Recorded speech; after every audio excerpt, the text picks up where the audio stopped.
Your presence has been detected and recorded. Thank you.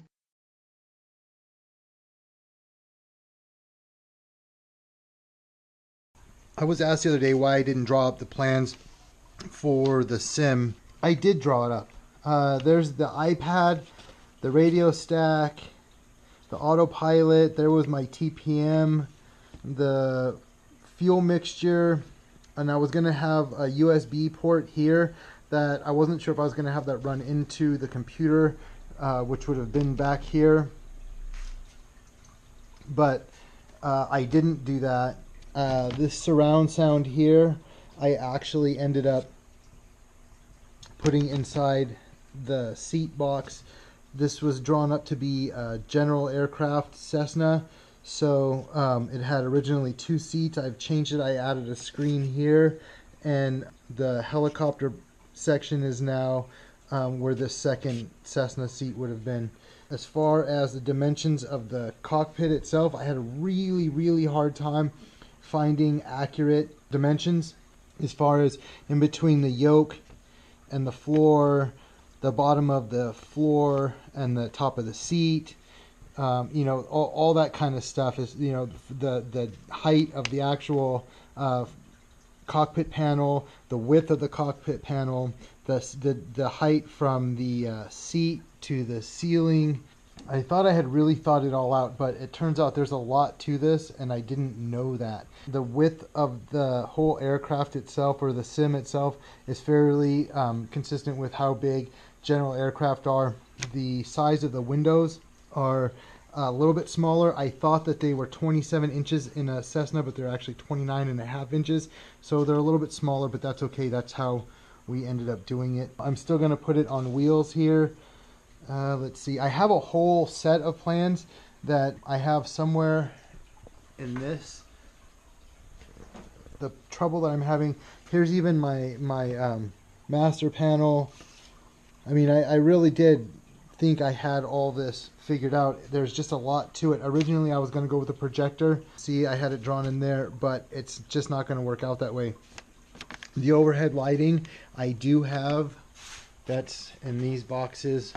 It's this stuff here. This will actually be wired in and then screwed into the ceiling. So when you hit a toggle switch, that'll be mounted here, or so it'll actually be right here. The overhead lighting will go on.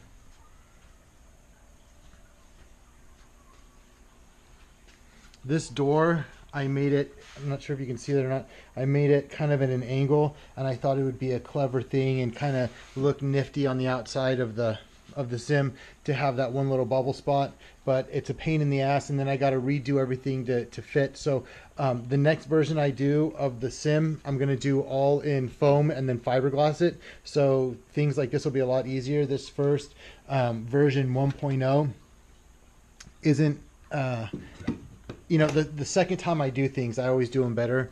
So I learned a lot on this build. It's a badass sim, but the next one I do will be even better.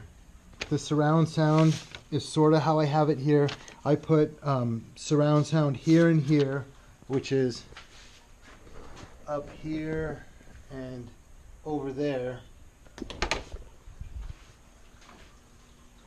But I didn't put it up here. I put one in the front, I put 2 down here, and then I put the subwoofer back here.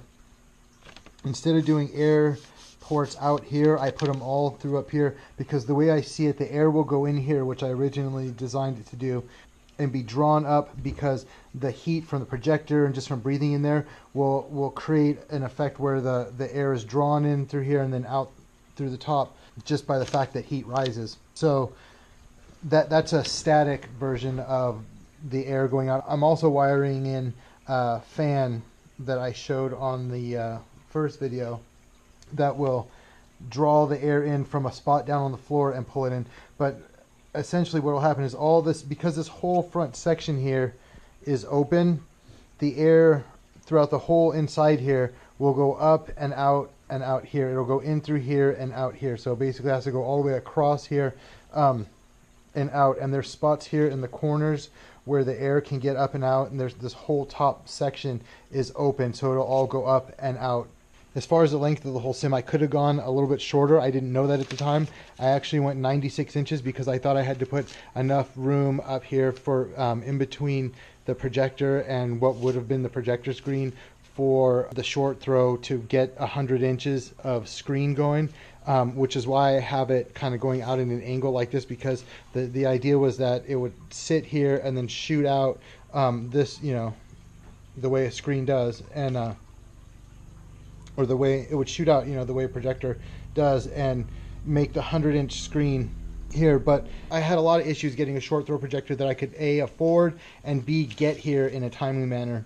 So we ordered 2 of them that were advertised as short throw, and when we got them, they were nowhere near. And when we finally got around to getting a good short throw, we had already gone with a screen, so we decided forget it. It wasn't worth the headache, and this is so much easier anyway. Originally, I had planned it for the air to hit the occupants, but since I'm putting an air conditioner in here, back here, I don't need the air to actually hit them. Mostly what I'm concerned with is getting the bad air out. I may even end up putting an exhaust fan up here just for the heck of it. But that's pretty much it in a nutshell. I hope you could hear all that.